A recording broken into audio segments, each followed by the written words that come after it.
এবার ইরানের সমর্থনে এশিয়ার মাটি ফুঁড়ে গর্জে উঠল উত্তর কোরিয়ার বিধ্বংসী ক্ষেপণাস্ত্র। পিয়ংইয়ং থেকে নিক্ষিপ্ত এই আগুনের গোলা সরাসরি হোয়াইট হাউসের বুকে কম্পন ধরিয়ে দিয়েছে। একদিকে তেহরান প্রস্তুত তাদের ইতিহাসের সবচেয়ে ভয়াবহ মরণ কামড় দিতে, অন্যদিকে কিম জং উন তার পরমাণু বোতামে হাত রেখে ঘোষণা করলেন ইরানের বিপদে চুপ থাকবে না উত্তর কোরিয়া। এই মুহূর্তে ডোনাল্ড ট্রাম্পের প্রশাসন এক নজিরবিহীন সংকটের মুখোমুখি। হাজার মাইল দূর থেকে ছোড়া কিমের মিসাইল আর খামেনির হুঙ্কার মিলেমিশে একাকার হয়ে গেছে, যা আমেরিকার জন্য এক অনিবার্য দুঃস্বপ্ন। পশ্চিমারা এতদিন যে আগুনের সঙ্গে খেলছিল, সেই আগুন এবার তাদের নিজের ঘরেই ছড়িয়ে পড়ার উপক্রম হয়েছে। জানুয়ারি মাসের শুরু থেকেই কোরীয় উপদ্বীপের পরিস্থিতি উত্তপ্ত লাভার মতো টকবক করছে। কিম জং উন তার সামরিক শক্তি প্রদর্শনে কাউকে যেন পাত্তাই দিচ্ছে না।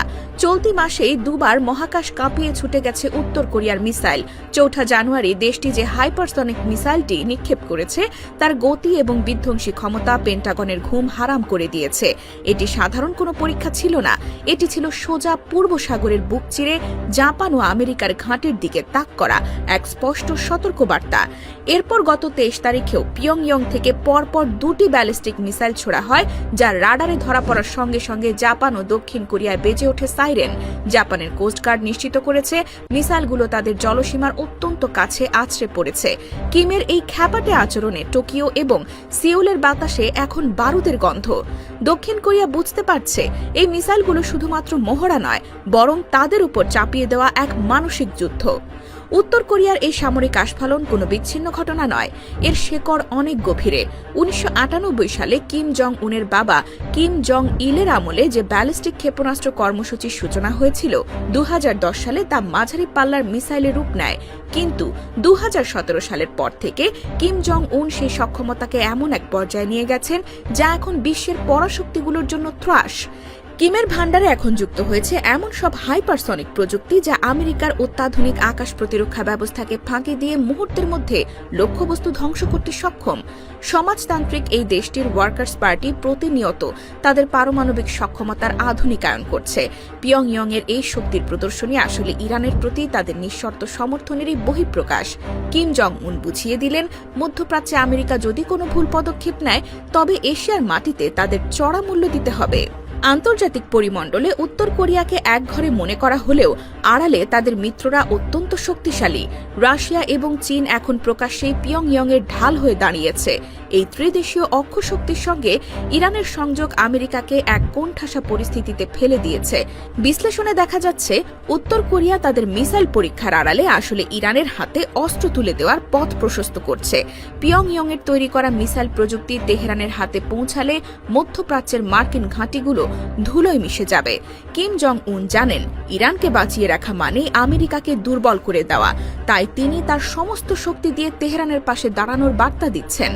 অন্যদিকে তেহরান এবার তাদের ধৈর্যের শেষ সীমায় পৌঁছে গেছে। ইরানের রেভলিউশনারি গার্ড বা IRGC সাফ জানিয়ে দিয়েছে, তারা আর কোনো ছায়াযুদ্ধে লিপ্ত হবে না।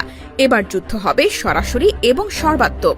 তেহরানের শীর্ষ নেতারা ঘোষণা করেছেন, যুক্তরাষ্ট্র এবং ইসরায়েল যদি ইরানের মাটিতে বিন্দুমাত্র আঘাত করার ধৃষ্টতা দেখায়, তবে সেটিকে তারা নিজেদের অস্তিত্বের ওপর হামলা হিসেবে গণ্য করবে।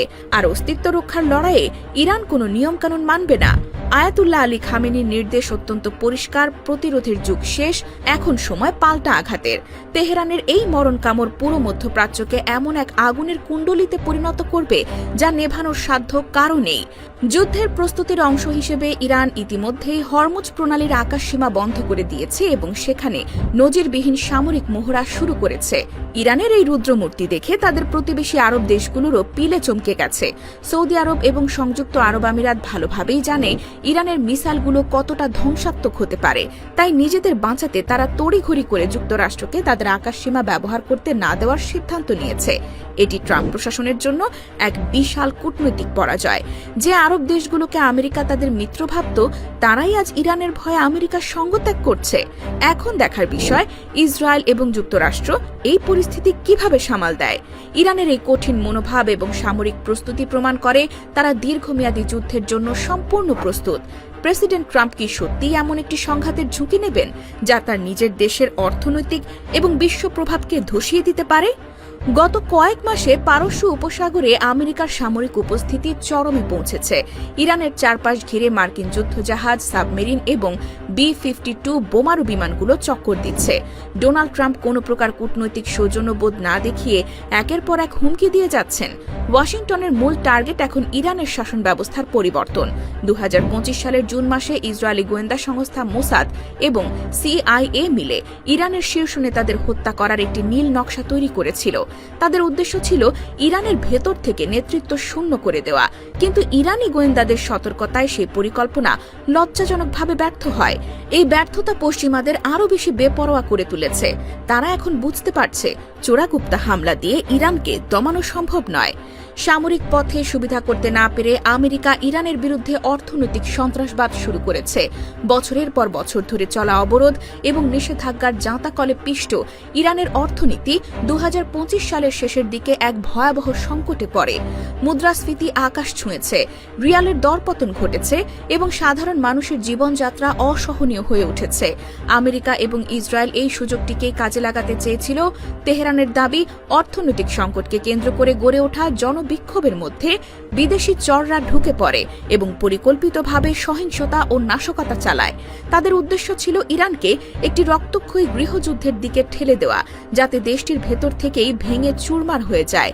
কিন্তু ইরানের নিরাপত্তা বাহিনী অত্যন্ত কঠোর হাতে সেই ষড়যন্ত্র নস্যাৎ করে দিয়েছে এবং দেশের অখণ্ডতা রক্ষা করেছে। অভ্যন্তরীণ ভাঙন ধরানোর চক্রান্ত ব্যর্থ হওয়ার পর পেন্টাগন এখন সরাসরি যুদ্ধের ছক কষছে।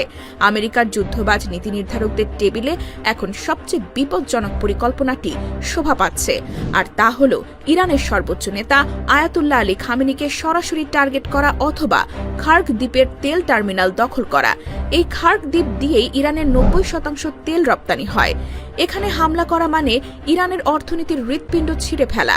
তেহরান হুমকি দিয়ে জানিয়েছে, খার্গ দ্বীপে যদি একটিও বোমা পড়ে তবে তারা বিশ্বের জ্বালানি সরবরাহ ব্যবস্থা চিরতরে বন্ধ করে দেবে।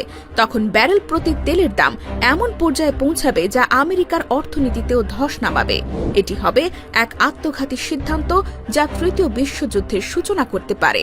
যুদ্ধের এই মহা বিপদ সংকেতের মধ্যে ইরান একা দাঁড়িয়ে নেই। রাশিয়া এবং চীনের সঙ্গে তেহরানের সম্পর্ক এখন একটি অলিখিত সামরিক জোটের রূপ নিয়েছে। বেইজিং ইরানের তেল কেনার মাধ্যমে তাদের অর্থনীতির চাকা সচল রেখেছে, আর মস্কো যোগান দিচ্ছে অত্যাধুনিক আকাশ প্রতিরক্ষা ব্যবস্থা ও প্রযুক্তি। এর পাশাপাশি লেবাননের হিজবুল্লাহ, ইয়েমেনের হুতি, আনসারুল্লাহ এবং ইরাকের প্রতিরোধ যোদ্ধারা একযোগে ঘোষণা দিয়েছে ইরানের ওপর হামলা হলে তারা চুপ থাকবে না। হুতিরা লোহিত সাগরে এবং হিজবুল্লাহ ইসরায়েলের সীমান্তে তাদের আক্রমণের তীব্রতা বহুগুণ বাড়িয়ে দেবে।